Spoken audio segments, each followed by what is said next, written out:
the new administration, you'd think that if you want to make a difference in this world, you got to yell louder, you got to make more noise, you got to raise more of a ruckus. Lots of conflict on both sides.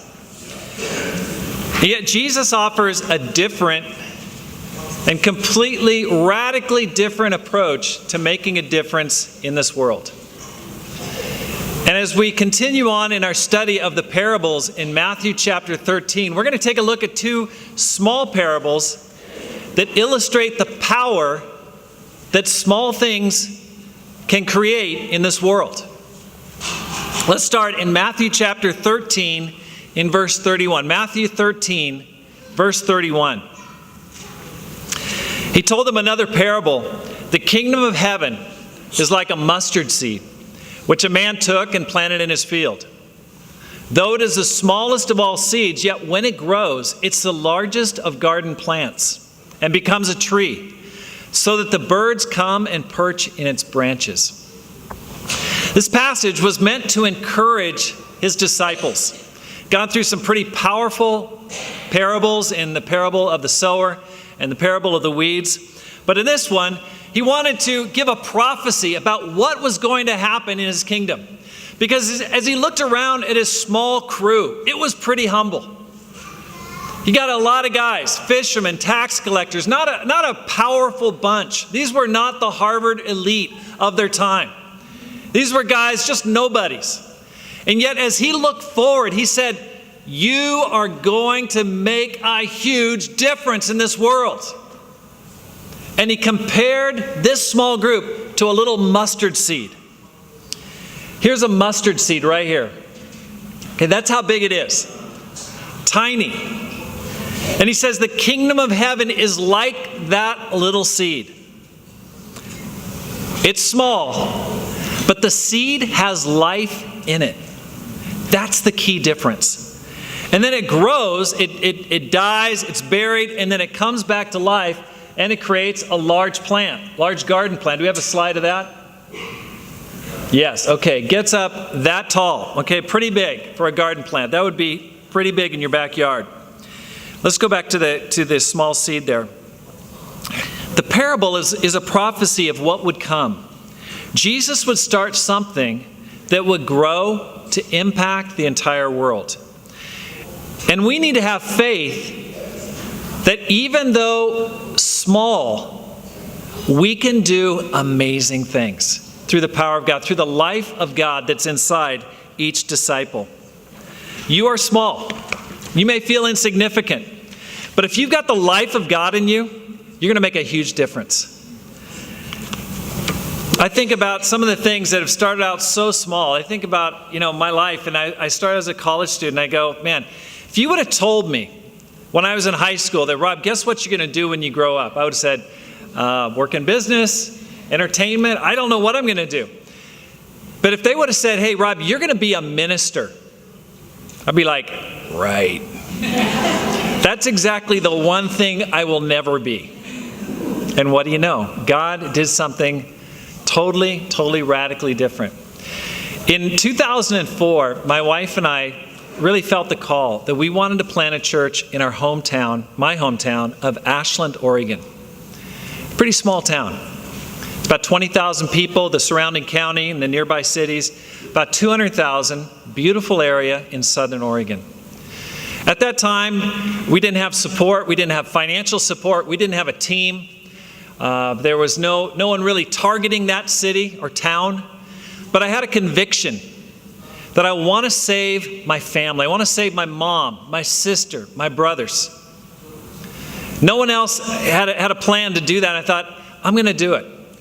And I had a dream when I was in college, when I first became a Christian. And I remember going home to my hometown of Ashland, Oregon, and praying, taking a walk, and just praying with tears. God, someday let there be a fired up church in this area. There needs to be a fired up place where there's disciples. 18 years passed. But that little seed started to bud. And I thought, I think now is the time to see that church planted. And so we packed up our U-Hauls. We had 2 U-Hauls, 2 cars, and we drove across the Oregon desert. We were living in Boise, Idaho. And we moved in. We started a church. No team, no money, no church building. We just started in our living room.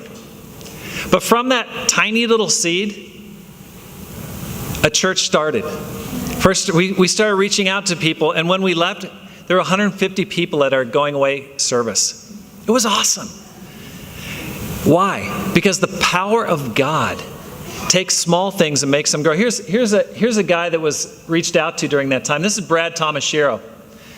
This guy was brought to church there in Ashland. There's a small college called Southern Oregon University, 5,000 people. Reached out to on campus. He was a wrestler. Came to church. He regularly had bumps and bruises from his wrestling. But he became a Christian, and the seed was planted in him. And he said, I want to go and take the gospel back to Hawaii, where I'm from. And so his girlfriend became a Christian. She was she is from Hawaii as well. And now Brad is leading the campus ministry at the University of Hawaii in Honolulu right now. A small seed grows and spreads. I'm so glad. When we went there, we had no plan. Our first service was on the couches of our house. My podium was not like this. It was I bought a music stand from the music store. That was it. And I'd preach, and then I'd lead songs. Then I'd say a prayer, and then I'd say a closing prayer. Our kids' kingdom was in the garage of our house. Sometimes I hear people griping about this or that. I go, man, if you would have seen our kids' kingdom, we would hit that garage door, and guys, kids' kingdom is wide open. Their garage door goes open. We had, lawn chairs. That was it. A small seed, but now there's a burning torch for the gospel in that area of the world. You want to see the seed of the Tucson Church of Christ? Take a look at this. This is in February of 2012, 5 years ago. I was working as a realtor and supporting that church that I just talked about. I wasn't paid. I just did it self-supporting and did that for about 8 years. But I was working as a realtor, and one night I was at a listing appointment as a realtor. And I get a call about 8 o'clock that night, and it's a friend of mine. He says, hey, Rob, this is John Lusk. How you doing? Fine. What are you doing? John, I just finished a listing appointment for my real estate business. He goes, hey, what are you doing tomorrow? I said, more real estate? He goes, how about if you fly down to Tucson? Fly down to Tucson? He goes, yeah. I go, bro, I'm sorry. It's not really in my budget. I don't think tomorrow? Are you kidding? He goes, don't worry. We'll pay for you. Just jump on a plane and come on down tomorrow morning. I'm like, okay. So I bought a ticket. I flew down to Phoenix, and they were all waiting for me. And it was a meeting of all of the church leaders in the Southwest states. California, Nevada, Utah, Arizona. And what it was a prayer gathering for all those church leaders because they wanted to plant a new church in Tucson. And they were asking me if I would be the leader of the church. And so they say, hey, why don't you come on with us? We're just going to say a little prayer over Tucson. So we drove the 2 hours. I'm like, hey, okay, well, they're paying for it, so I like to pray. This is good, fellowship. So they took me to the top of a mountain.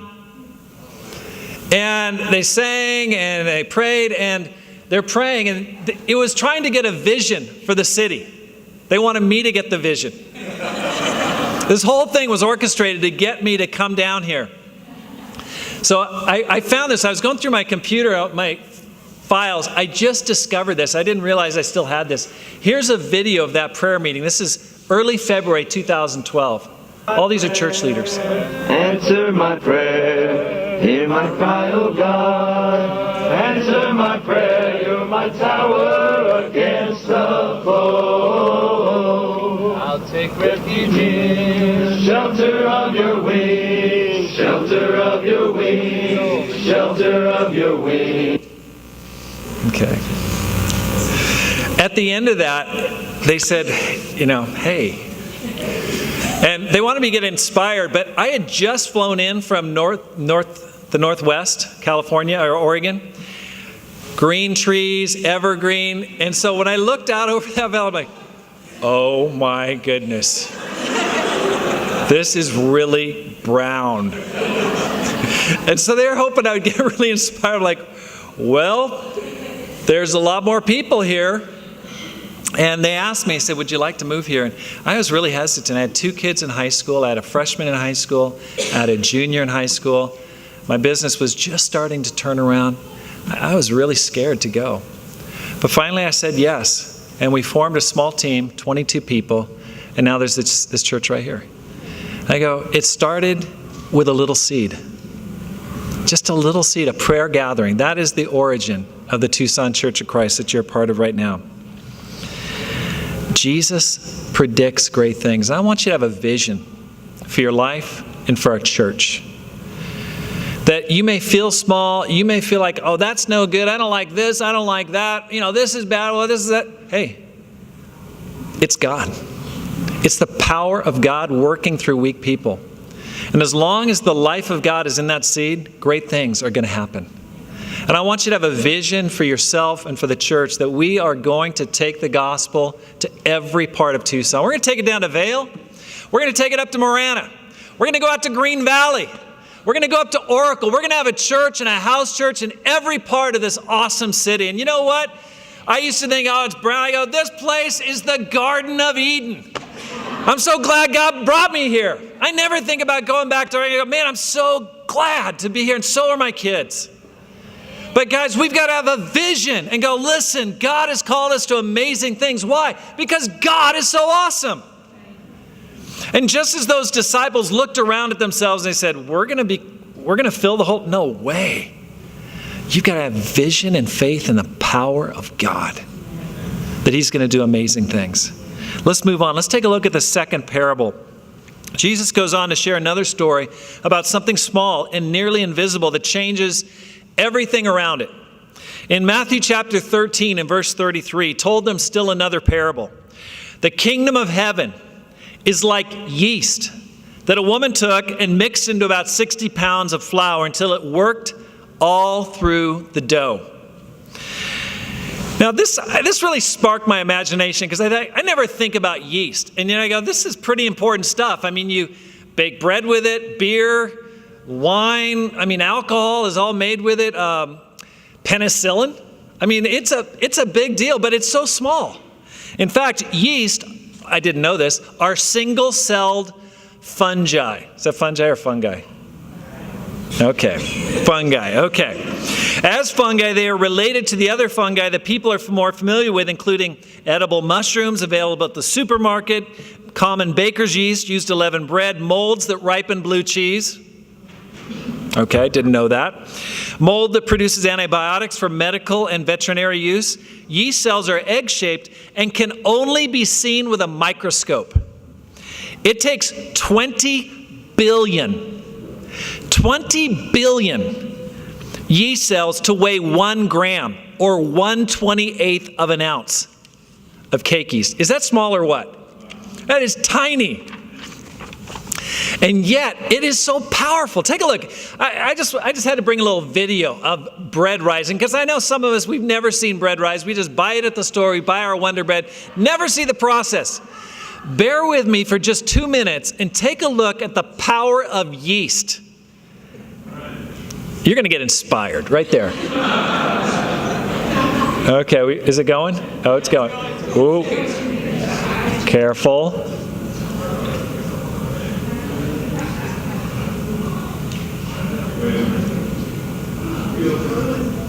This is not Photoshop. This is real.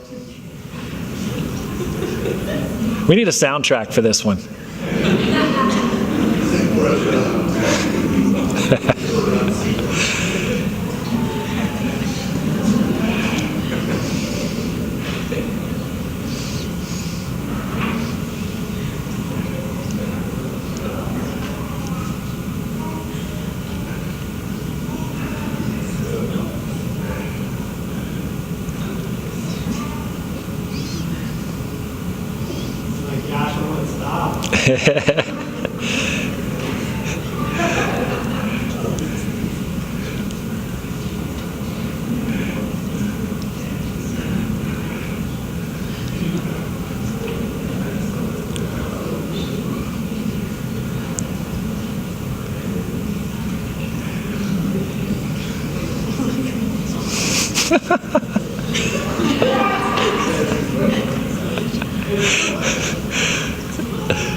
Okay, is that it? Still going? Okay. Whoa. No, it's okay. Keep it going.